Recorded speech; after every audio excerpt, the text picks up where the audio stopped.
los métodos para planear ante la variabilidad climática. John. Muchas gracias, agradezco la oportunidad.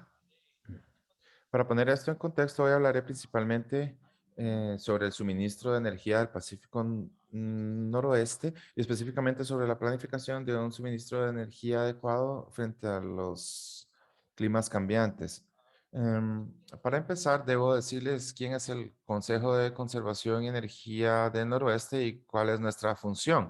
En 1980, el Congreso aprobó el Northwest Power Act, que nos creó y autorizó a los estados de Idaho, Montana, Oregón y Washington desarrollar dos cosas: un plan de energía regional y también un programa de pesca y vida silvestre para equilibrar las necesidades de medio ambiente y energía del noroeste. El objetivo del plan energético es garantizar un suministro de energía adecuado, eficiente, económico y confiable. Mi pregunta es, ¿qué jurisdicción tenemos? Obviamente no somos un regulador, pero tenemos jurisdicción por estatuto sobre la administración de energía de Bonneville. La ley otorgó a Bonneville la autoridad para adquirir recursos si es necesario, y cuando adquieran esos recursos, su plan debe ser coherente con nuestro plan de energía. Y aunque no tenemos jurisdicción sobre las empresas de servicios públicos o privadas, por tradición, el plan generalmente sirve como una referencia independiente para las comisiones estatales de servicios públicos y para que las juntas directivas de servicios públicos de propiedad pública los utilicen como un indicador para ver cómo se comparan y contrastan sus propios ah, planes al plan de energía del Consejo. Ah, entonces, creo que eso surgió principalmente porque hacemos todo nuestro trabajo a nivel público. Tenemos múltiples comités asesores, invitamos a todos los interesados, a los actores interesados que nos ayuden a desarrollar nuestros planes, tomamos opiniones y eso ha sido una parte muy importante de nuestro éxito en la región. Permítame hablarles un poco sobre el suministro de energía en el noroeste del Pacífico. Eso es un poco diferente de muchas otras áreas. En la mayor parte de nuestra energía proviene del sistema hidroeléctrico, que proporciona alrededor del 54% de nuestra capacidad de generación. Y algo muy importante desde 1980 es que el Consejo ha podido implementar una serie de códigos y estándares de eficiencia energética, muchos de ellos adoptados en códigos federales en términos de electrodomésticos y códigos de construcción, que desde 1980 ha permitido que la región ahorre eh, ahora la cifra es de 7.200 megavatios promedio de energía por año. Un megavatio promedio es 8.760 megavatios hora. Entonces es solo un promedio durante todo el año y lo señalo porque ahorrar 7.200 megavatios promedio de energía es equivalente a no tener que construir aproximadamente 7 plantas nucleares. Así que eso es asombroso. Ahora, en términos de adecuación de recursos, en los que me enfocaré hoy, hay tres áreas principales para la evaluación. Hay generación a granel, transmisión a granel y luego, por supuesto, la distribución. En lo que me enfocaré hoy es en la generación masiva. De hecho, la mayoría de los servicios públicos am, se enfocan en esta parte y las empresas de servicios públicos también se enfocan en la adecuación y confiabilidad de su sistema de distribución, pero estamos haciendo una planificación regional y la pregunta que estamos tratando de abordar es: ¿tenemos un sistema de generación a granel adecuado? ¿Tenemos suficiente generación para satisfacer las cargas cuando los clientes las necesitan? Entonces, un estándar de adecuación se compone de dos partes. Es algo que puedes medir, como la frecuencia, la magnitud o la duración de un déficit. Y luego, por supuesto, la otra parte es el umbral. Tienes que proporcionar algún tipo de límite. Entonces, ¿cuál es la frecuencia aceptable de los déficits o del tamaño del déficit o cuánto duran? No existe un estándar para toda la industria. El estándar más comúnmente usado, diré, entre comillas, es la expectativa de pérdida de carga de un día y 10 años, pero eso a menudo se malinterpreta e interpreta de maneras que no son apropiadas. El consejo usa una métrica de probabilidad de pérdida de carga que voy a explicar en la siguiente diapositiva. Así que para evaluar la idoneidad de la fuente de alimentación del noroeste usamos métodos de simulación.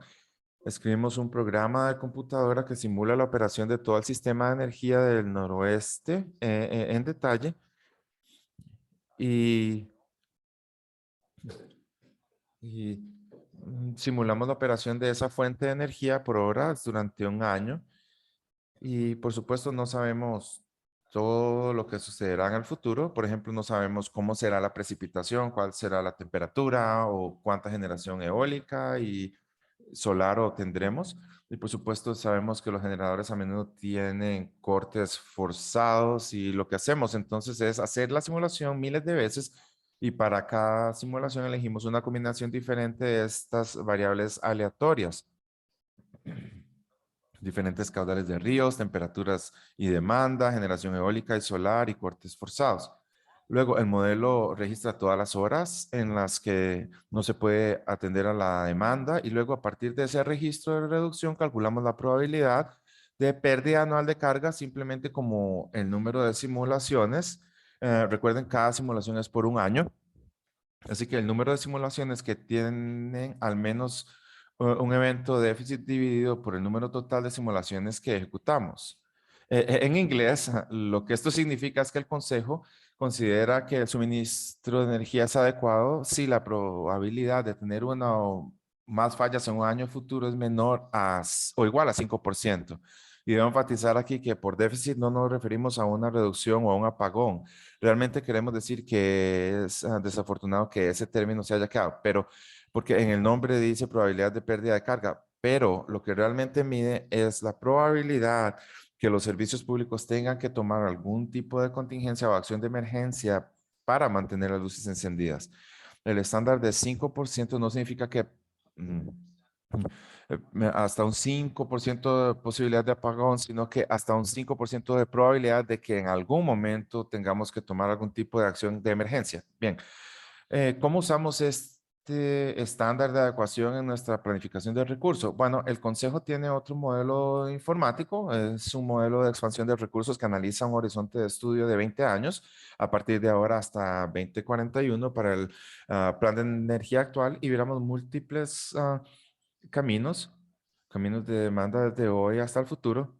Y el gráfico a la derecha solo muestra una muestra de estas rutas de carga. En algunos casos tenemos futuros que quizás tienen una carga promedio que cae durante un par de años y luego sube. A veces solo tenemos una carga alta, crecimiento de demanda alto. Básicamente es una función de crecimiento económico sobre este y otros factores que afectan la demanda de electricidad. El estándar de adecuación, el estándar de probabilidad de pérdida de carga del 5% se convierte en lo que llamamos un margen de reserva de adecuación, que luego es utilizado por nuestro modelo de expansión de recursos para asegurar que tenemos suficientes recursos. Y bueno, ¿qué es el ARM o ARM? El margen de reserva de adecuación es básicamente la cantidad de capacidad excedente que se requiere para mantener un suministro adecuado. ¿Cómo lo calculamos? Bueno, comenzamos con un sistema de energía sintético. Lo inventamos con los recursos y cargas existentes, pero los ajustamos para obtener exactamente un 5% de probabilidad de pérdida de carga. De esa fuente de alimentación que nos da un 5% de probabilidad de pérdida de carga, luego extraemos los recursos y la demanda de ese estudio y calculamos cuál es la capacidad excedente y así es como calculamos el ARM. La idea es que si estás haciendo una expansión de recursos, si estás creciendo a través del tiempo y si luego creas suficientes recursos para cumplir con el estándar ARM, entonces si tomas ese sistema y lo vuelves a ejecutar, deberías obtener un 5% de probabilidad de pérdida de carga. Entonces, el modelo de expansión de recursos que usamos para ayudar a desarrollar el plan de energía adquirirá recursos, obviamente si son necesarios o requeridos por las leyes de aire limpio, si se considera que son rentables o si son necesarios para mantener la adecuación. Y aquí es donde entra en la planificación otro aspecto del cambio climático. Y no solo hay cambios físicos que anticipamos que van a ocurrir en la temperatura, las precipitaciones, los caudales de los ríos, etcétera, sino que también hay políticas que van a afectar opciones de recursos y operaciones de recursos, y estoy hablando de leyes de aire limpio y otros estándares o políticas que se votan o que se acaban de implementar. Y, por ejemplo, hay muchos estados en la costa oeste que ahora tienen leyes de aire limpio o tienen estándares de cartera renovable que en esencia limitan la elección de recursos a medida que adquirimos recursos en el futuro. Entonces, la pregunta en cuestión es, ¿cómo afecta el cambio climático al plan de energía? Así que antes de poder responder esa pregunta, explicaré un poco de dónde obtenemos nuestros datos. Como se mencionó anteriormente, usamos datos reducidos de modelos de circulación general. Comenzamos con los 10 GCMs, un grupo llamado River Management Joint Operating Committee, que consta de las agencias federales, la Northwest Bonneville Power Administration, el Army Corps of Engineers y la Oficina de Reclamación, y en conjunto con la Universidad de Washington y la Estatal de Oregon, realizó la reducción que tomó más de 2 años. Y hay un enlace en su informe al final de mi presentación. Y las empresas de servicios públicos y otros involucrados jugaron un papel importante durante este proceso a través de las audiencias públicas y reuniones que se llevaron a cabo durante todo el proceso. Y de los resultados del modelo de 10GCM, el grupo de RJM usó 2 métodos de reducción de escala y usó 4 modelos hidrológicos, lo que nos dio 80 escenarios regionales de cambio climático para observar, lo cual es una gran cantidad de datos. El RMJC decidió que 19 de esos 80 podrían usarse como representativos, lo cual todavía eran demasiados datos para nosotros, para el Consejo, por lo que el Consejo examinó esos 19 de esos, eligió 3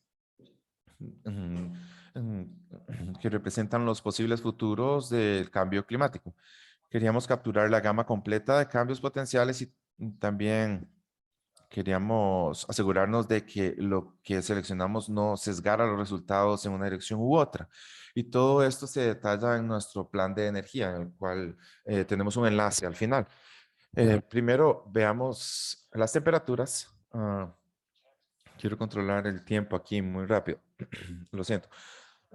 Este gráfico muestra la temperatura regional promedio anual para el noroeste del Pacífico desde 1949 hasta el histórico de 2018 y luego la temperatura pronosticada para el periodo de 2020 a 2049. Ahora, la temperatura promedio regional es la temperatura promedio ponderada en las 4 ciudades más grandes de la región, ponderada por población y demanda de electricidad. Lo que vemos en este gráfico es el número 1, hay bastante variación anual subiendo y bajando, y 2, claramente hay una tendencia de aumento en las temperaturas y no vemos ninguna discontinuidad aparente entre los datos históricos y los pronosticados. Cuando tomamos estas proyecciones de temperatura y vemos cómo afecta nuestra demanda, eso es lo que muestra este gráfico. Muestra los megavatios de demanda en la escala vertical para los meses del año. Y este es mm, ah, esta es la demanda promedio en horas pico para cada mes del año. En general, lo que esperamos que la línea de trazo sea la demanda máxima promedio basada en temperaturas históricas desde 1949 hasta 2018. Y la línea roja muestra la demanda promedio en horas pico de temperaturas de 2020 a 2029.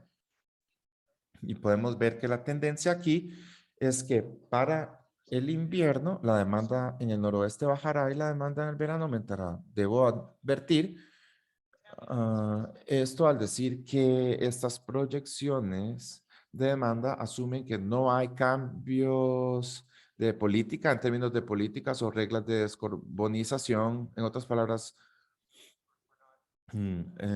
estamos, estudiamos los efectos sobre la demanda de avanzar hacia niveles más altos de descarbonización.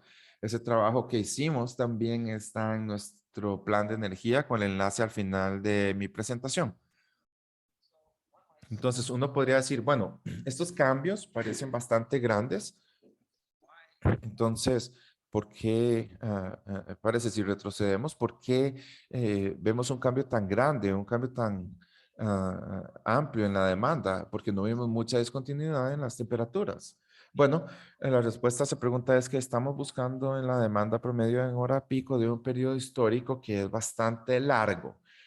Y para el periodo pronosticado es un periodo más corto, pero es un periodo diferente temporalmente, un periodo de tiempo diferente. Por lo tanto, básicamente estamos calculando la demanda promedio en una hora pico en función de las temperaturas promedio de 48 al 2018, que es mucho más bajo que la demanda promedio de 2020 a 2029, que es lo que usamos para esa comparación.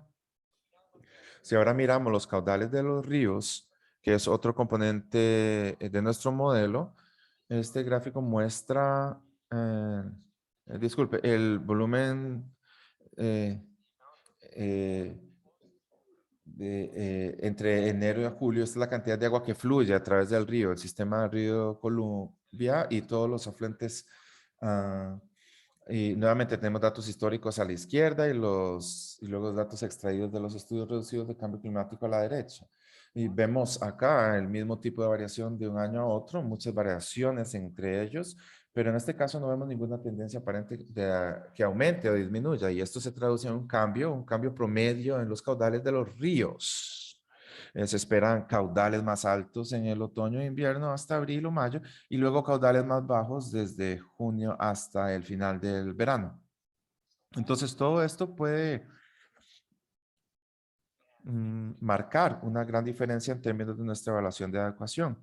Y una forma de resaltar eso es no mirar las probabilidades de pérdida anual, sino la probabilidad de pérdida de carga mensual para diferentes periodos de datos históricos y comparar eso a los resultados que obtenemos de los datos de cambio climático. Así que estos tres gráficos acá muestran la escala vertical de probabilidad de pérdida de carga mensual para los meses del año. En realidad, 2 meses se dividen en dos partes, abril y agosto se dividen en dos partes. El gráfico de la izquierda muestra la probabilidad de pérdida de carga mensual basada en las temperaturas históricas y de flujo del río desde el periodo de 1949 a 1978 y muestra niveles bastante altos de probabilidad de pérdida de carga en el invierno y niveles bajos de LOLP en el verano. Luego usamos los datos de registro histórico desde el 79 hasta 2008 y hicimos lo mismo. Y vemos que el LOLP de invierno total ha disminuido mientras que en el verano ha aumentado. Luego lo comparamos con los resultados usados usando los datos de cambio climático y en esos datos del LOLP de invierno casi desaparece por completo con un aumento en la probabilidad de pérdida de carga en el verano. Y lo que esto nos dice es que en general vemos que el LOLP de invierno disminuye y el LOLP total de verano aumenta. Y lo que esto significa es que si se esperan temperaturas más altas en el noroeste, la demanda de invierno generalmente disminuirá y la demanda de verano aumentará en general. Al mismo tiempo, con más precipitaciones que caen como lluvia durante todo el otoño y el invierno, esperamos ver mayores caudales de ríos y una mayor generación hidroeléctrica. Pero eso deja menos nieve en las montañas, lo que significa que hay menor deshielo y menores caudales en verano y en consecuencia menor generación hidroeléctrica en el verano. El cambio climático tiene el efecto de mejorar las cosas para el sistema eléctrico en el invierno con menor demanda y mayor generación hidroeléctrica y empeorarlo en el verano con mayores cargas, probablemente debido a un mayor uso de aire acondicionado, etcétera, y un menor suministro de energía hidroeléctrica. Si hacemos toda nuestra planificación utilizando datos históricos, es posible que no capturemos esa tendencia y en la medida en que algunos recursos estén mejor adaptados para proporcionar energía durante el invierno que en verano, podemos terminar eligiendo los tipos equivocados y las cantidades incorrectas de nuevos recursos. Así que, en esencia, esto es lo que descubrimos. Y nuestro plan de energía, el borrador del plan de energía que se publicó hace aproximadamente un mes, y estamos en el proceso de recibir comentarios públicos y el enlace para eso está al final de esta presentación. Toda la estrategia de adecuación de recursos que hemos desarrollado en ese plan de energía se basa en esos datos de cambio climático reducidos. Y agregué algunas preguntas que la gente nos ha hecho y luego, como mencioné antes, aquí hay algunos enlaces a documentos importantes que pueden brindar información. El informe de GOC, nuestro borrador de plan de energía y luego el material de apoyo y luego en general un enlace a nuestro sitio web. Y creo que eso es todo lo que tengo. Gracias. Excelente, John. Y bueno, como sos bueno y tenemos como un minuto y medio Claro, y del tiempo asignado, tal vez le puedo hacer un par de preguntas rápidas para ver, bueno, creo que puede responderlas claro. rápidamente. El ARM, la pregunta es para todo el año versus el verano versus el margen de reserva de invierno y también pérdida de carga. Usted utiliza un día en 10 años. ¿Puede aclararlo? Claro, el ARM es en realidad trimestral, por lo que calculamos el margen de reserva de ecuación para cada trimestre del año. Su pregunta sobre un día en 10 años, no estoy seguro de haber entendido tu pregunta. ¿Cuál es la planificación? A ver, podemos pedirle a Bert que tal vez él quiera entrar en vivo y hacer la pregunta, eso sería fantástico. La pregunta es la probabilidad de pérdida de carga que se está utilizando, si se está utilizando estándar de un día en 10 Oh, ok, años o ya qué. veo. Bueno, un día en 10 años no es una métrica muy buena porque no significa que haya 24 horas de reducción. Significa que hay un día de cada 10 años en el que ves algún tipo de reducción. A mucha gente le gusta interpretar el LLE como la frecuencia de los eventos de reducción, por lo que interpretamos como un día en 10 años, lo que significa que no queremos más de un evento de reducción o un evento de reducción en un periodo de 10 años. Entonces, si la pregunta es cómo se convierte nuestra probabilidad de pérdida de carga anual del 5% en eso, a partir de los datos que hemos ejecutado modelos hasta ahora, aproximadamente se traduce un evento cada 10 años. En otras palabras, lo que eso significa es que hay un 5% de probabilidad o uno de cada 20 años que va a ser un año de déficit. Pero durante ese año generalmente vemos dos eventos, por lo que el estándar LLP anual de 5% se traduce aproximadamente en un evento cada 10 Muy años. bien, excelente. Voy a tratar de meter una pregunta rápida acá.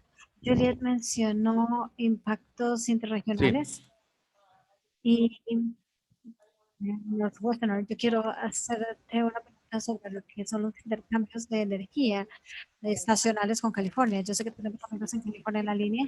Entonces, pensando en estos impactos interregionales, ¿cómo es que Pacific Northwest, como su demanda más alta en el verano que está proyectando, que ya está ocurriendo, se proyecta en el futuro, cómo va a afectar esto, esos intercambios de energía estacional en esa relación histórica? ok. Bueno, obviamente lo hace más competitivo, pero vemos un fenómeno más interesante que está ocurriendo debido a todas las leyes y políticas de aire limpio que se están aprobando. Anticipamos, basándonos solo en esas leyes, anticipamos una enorme cantidad de generación solar que se construirá en el suroeste, especialmente en California.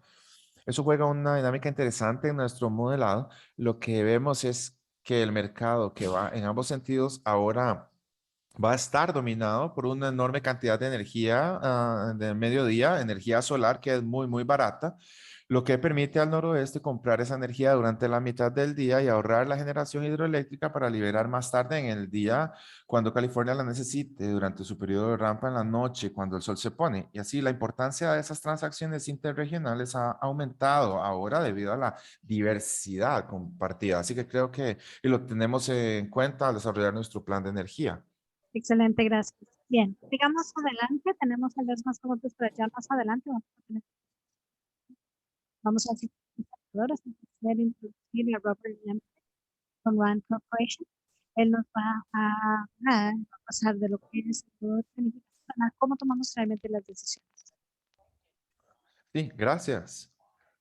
Ah, déjenme ver mis diapositivas. ¿Pueden ver mis diapositivas? ¿Me escuchan? Tus diapositivas se ven algo extrañas, pero te escuchamos. Eso es una de las. Ok, está bien. ¿Qué tal ahora? ¿Se ven? Uh, Carrie, ¿puedes decir o Jessica lo que veo es una banda, nada más una banda en la diapositiva de la Ah, diapositiva completa? Yo también veo una banda. oh, Bien, oh, oh, oh, ok. ahí sí, ahí está, se ve bien. ¿Funciona mejor? Funciona mejor así. Y ahora podemos ver pantalla completa. Sí, está bien. Déjame intentarlo. ¿Funciona? Mm, No, volvamos a lo que tenías. Con eso Muy trabajamos. bien, haremos eso. Ok. Perfecto. Ok, excelente. Ok, gracias. Así que voy a hablar sobre tomar decisiones en un clima no estacionario. Déjame ver si puedo hacer que esto funcione. Sí, hemos escuchado mucho sobre la gestión de riesgos y las empresas de servicios públicos están cada vez más comprometidas con la gestión de riesgos. Voy a hablar sobre cómo el cambio climático plantea algunos desafíos interesantes y únicos para hacerlo. Utilizo esta complicada palabra no estacionaria para capturar la idea, pero en realidad es un concepto simple. El tiempo y el clima siempre han sido probabilísticos. Tenemos una probabilidad de que llueva mañana, una probabilidad de que llueva el próximo año. Mm, tenemos estimaciones de una tormenta de cada 50 años y ese tipo de cosas. Y se ha observado en el pasado que hemos podido aproximarnos a cuál será el clima futuro simplemente mirando esas probabilidades de clima pasado.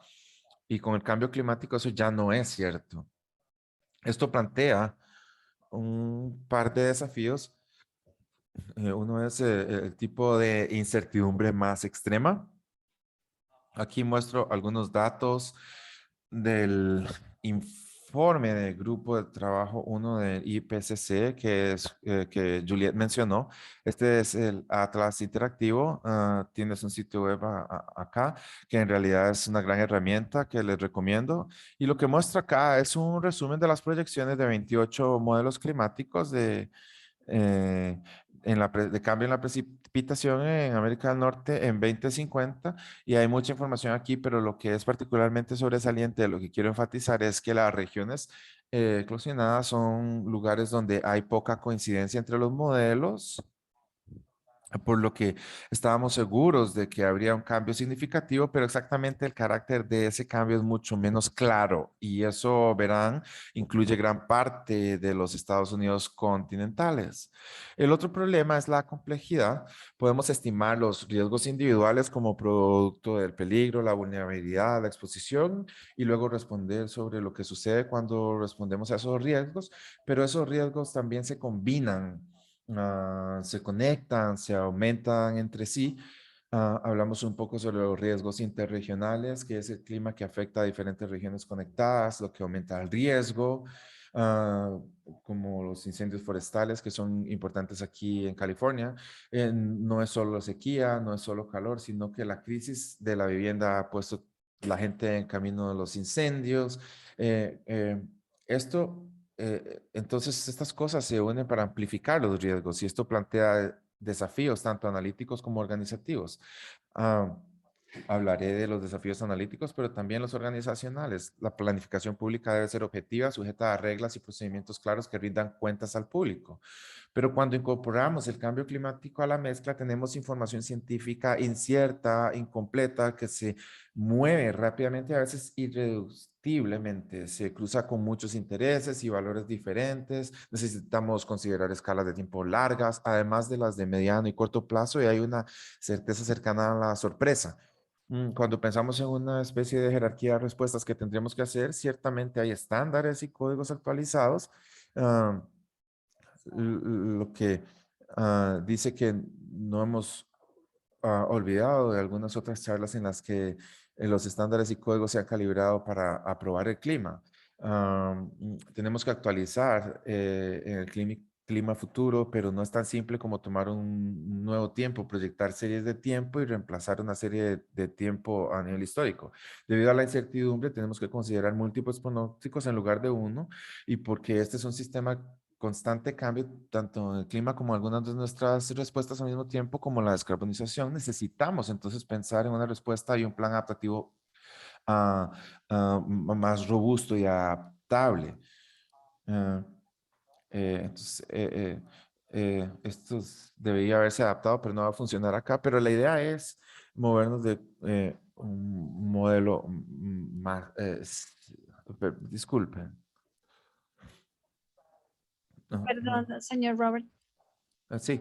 El video está congelado. No sé si lo puede apagar mejor. Oh, ok, lo siento, lamento los desafíos de esto. Bueno, déjenme preocuparme por eso más tarde.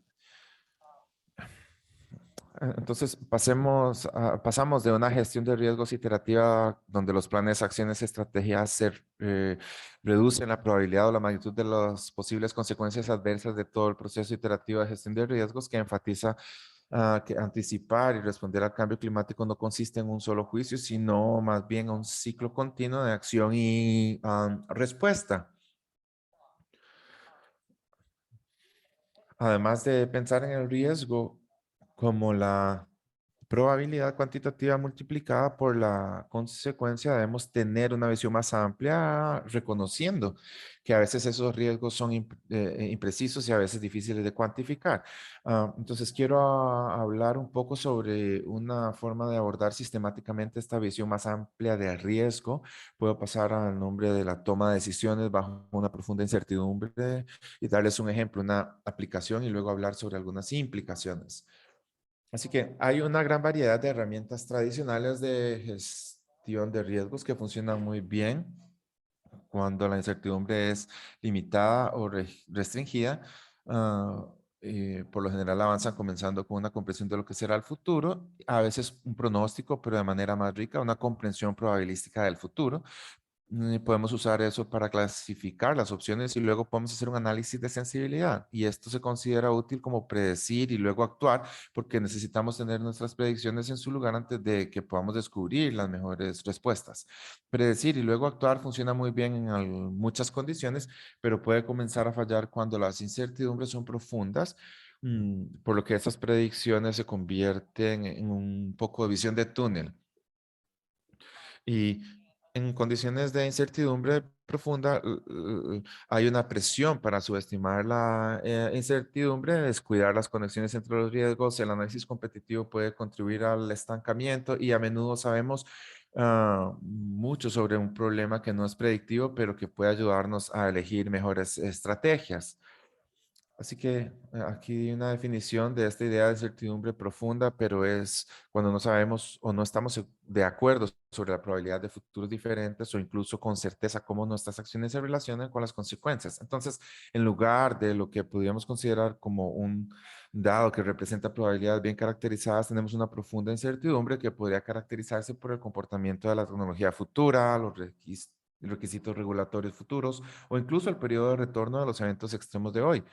Para lidiar con una incertidumbre tan profunda, a menudo es útil darle la vuelta al análisis y en lugar de comenzar con pronósticos, comenzar con las decisiones que estamos tratando de tomar, comprender lo que están tratando de lograr, usar nuestro análisis para probar esas políticas y luego usar esas informaciones de prueba de estrés para intentar hacer políticas más sólidas y resilientes. Hay un conjunto completo de métodos para hacer esto. Hay un libro reciente que expone la teoría y la práctica de estos enfoques llamado toma de decisiones bajo una profunda incertidumbre. Voy a hablar sobre uno de los enfoques llamado toma de decisiones sólida. Y les daré una aplicación como ejemplo, no del sector de energía, sino del sector del agua. Hay mucho trabajo en marcha en el sector de la energía. Enrel ha estado haciendo un gran trabajo en esta área, pero este ejemplo es uno con el que estoy muy familiarizado y también es bastante simple en su estructura, así que creo que será muy ilustrativo. El problema aquí es que la ciudad de Los Ángeles tiene planes y políticas de inversión e infraestructura extensos para cumplir con los estándares federales de calidad del agua, que se construyen algo así como los estándares de los que John está hablando en su charla, y tienen una flecha para cumplirlos, el 2030. Y la pregunta es, ¿puede este amplio plan seguir cumpliendo los objetivos en un clima cambiante? Y si no, ¿qué se puede hacer al respecto? Entonces, este el proceso de GBR pasa esencialmente por tres preguntas. Enmarcamos el desafío de la decisión, qué estamos tratando de hacer y cuáles son los objetivos. A menudo se trata de requisitos de confiabilidad, regulatorios o más bien institucionales, etcétera. Luego realizamos una prueba de esfuerzo para comprender las condiciones futuras en las que cumplimos y perdemos esos objetivos y luego usamos esa información para desarrollar estrategias nuevas y revisadas. Entonces, en ese ejemplo de calidad de agua, comenzamos con este plan que surgió de la optimización y el análisis regulatorio realizado por las agencias y sus contratistas, lo cual no entraré en detalles aquí. sino esencialmente tres tipos de inversiones y políticas establecidas en esa proporción que les brindan la forma más rentable de cumplir con los objetivos de calidad del agua antes de la fecha límite. Lo que nos interesa es alcanzar las metas de calidad del agua de la manera más rentable y existen algunas incertidumbres clave que son cómo podría cambiar el clima y qué sucederá con el uso de la tierra en la superficie urbana, que es un factor importante de la capacidad para cumplir estos objetivos de calidad de agua. Bien, ahora que tenemos nuestra configuración, vayamos a la prueba de esfuerzo. Mm, Entonces, lo que vamos a hacer es tomar nuestro modelo de simulación que se relaciona la acción con las consecuencias y vamos a ejecutar varios casos. En cada caso miramos el plan y una combinación de incertidumbres y esto genera una gran base de datos de casos. Entonces, esto en este punto es bastante similar a lo que John estaba hablando, pero ahora haremos algo ligeramente diferente. Tomaremos esa gran base de datos y en lugar de colocar una distribución de probabilidad sobre ella, diremos algunos futuros son más probables que otros, lo dividiremos en dos grupos de casos, uno en el que el plan no cumple los objetivos y en el que cumple los objetivos. Esos son los puntos azules frente a los rojos. Y luego ejecutaremos algunas estadísticas de esta gran base de datos y presentaremos los factores impulsores clave que hacen el mejor trabajo al distinguir un caso en el que el plan cumple sus objetivos de los que falla. Y lo que esto hace es decirnos cuáles son las combinaciones clave más importantes de incertidumbre que generan casos en los que cumplimos o no cumplimos con estos objetivos.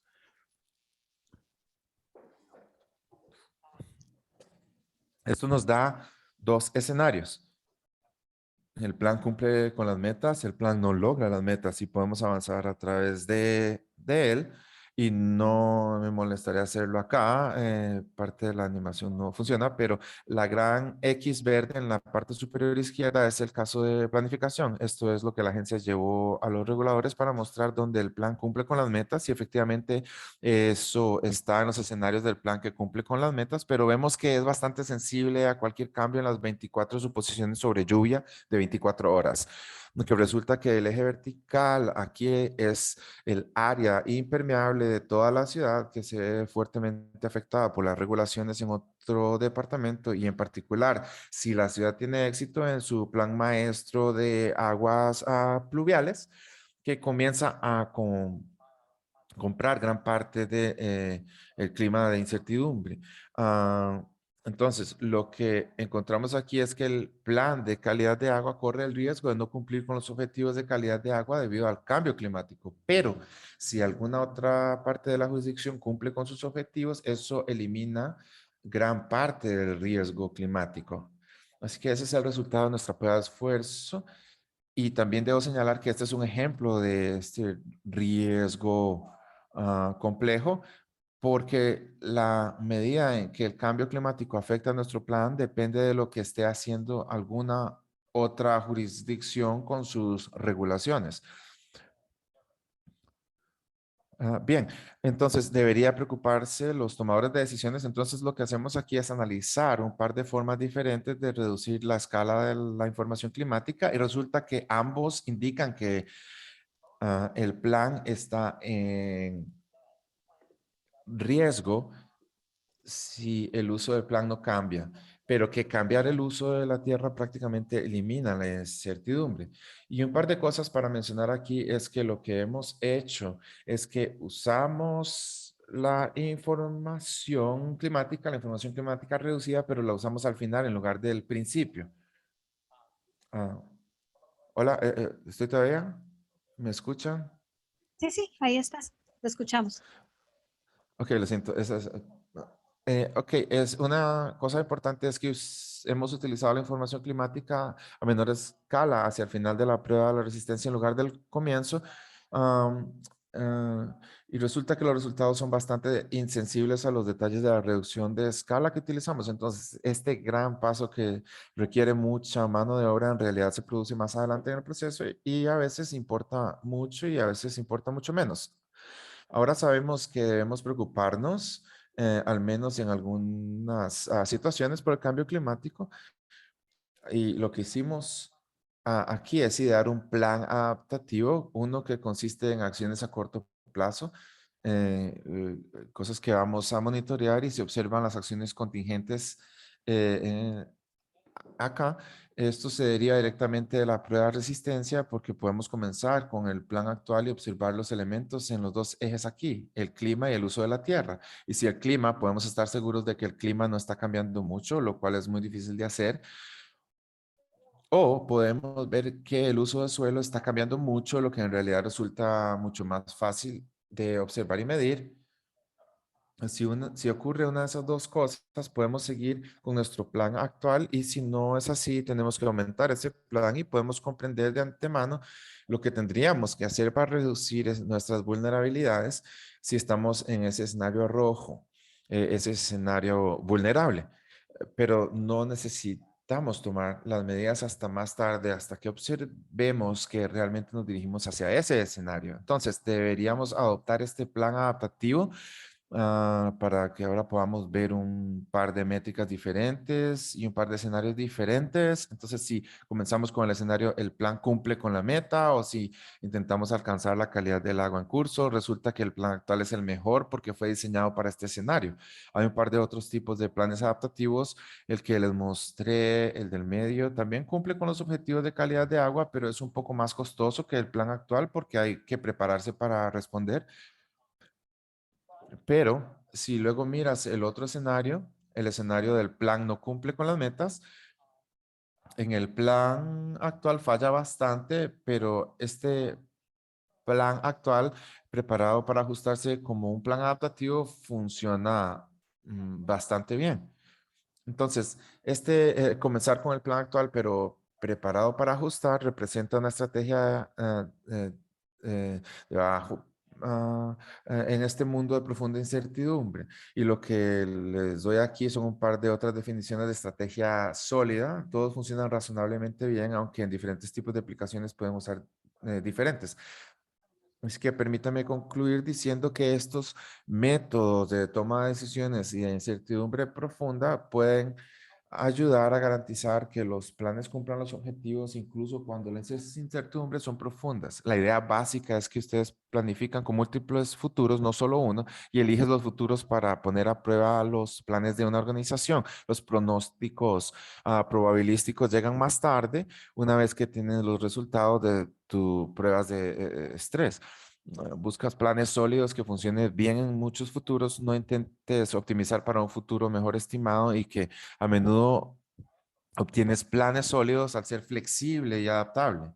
Y así es como se vuelve más sólido. Entonces, en lugar de las proyecciones, planifica sobre múltiples futuros y la idea aquí es que esta DMDU puede generar planes sólidos y adaptables que funcionan bien en una amplia gama de futuros, cumplen una variedad de objetivos y a través de la formalización de planes de contingencia, a menudo puede proporcionar una forma de rendir cuentas a múltiples partes interesadas y al público. Aquí algunas preguntas que podríamos hacer. ¿En qué medida su empresa de servicios públicos está planificando actualmente el cambio climático futuro? ¿Cómo incorporan estos planes? ¿En qué medida las empresas de servicios públicos utilizan estas ideas de prueba de resistencia y en qué medida incorporan el clima de las pruebas de resistencia? ¿Y en qué medida nuestras empresas de servicios públicos están utilizando estos enfoques flexibles de planificación adaptativa? ¿Qué tipo de indicadores pueden utilizar para ellos? Y luego, ¿cómo pueden los reguladores de las empresas de servicios públicos y las partes interesadas incorporar este tipo de ideas en sus procesos? A continuación se muestran algunos recursos. Solo una pregunta rápida que veo en el chat. IPCC, lo siento, ese es el Panel Intergubernamental sobre Cambio Climático, que es el organismo internacional de científicos que emite evaluaciones periódicas del estado de la ciencia del clima, que luego puede dar un resumen del estado de la ciencia del clima y luego puede ser utilizado por los responsables de la toma de decisiones en todo el mundo para comprender o responder al cambio climático. Así que gracias y perdón por las dificultades técnicas. Excelente, gracias Robert. Puedes ver tal vez si tu cámara funciona de nuevo, tal vez pueda intentarlo otra vez. Mientras tanto, tengo una pregunta para ti. Dices, estoy realmente interesada en, a ver, el método es predecir y luego actuar. Entonces usted lo hace, Al revés. perdón, sí. El método tradicional es predecir, luego actuar, hacer el primero el análisis, luego desarrollar la estrategia, pero el método le da vuelta a esto, acordar soluciones, se propone una estrategia, se utiliza la prueba de precisión sobre la estrategia y luego se refina para hacerla más robusta. Entonces tengo curiosidad de qué implementación tienen las ciudades y todo tipo de autoridades estatales en esta llamada. ¿Qué tipo de retroalimentación tiene de ciudades y estados? El cambio es difícil, ¿verdad? Entonces, Sí, ¿cómo se está dando? no, esa es una gran pregunta y la mayor aceptación en esto son las agencias que tienen un gran desafío y por lo tanto necesitan nuevas formas de hacer las cosas, por lo que es ahí donde se obtiene el mayor interés en los nuevos métodos. Y ese tipo de enfoques se han incorporado en muchas situaciones en todo el mundo,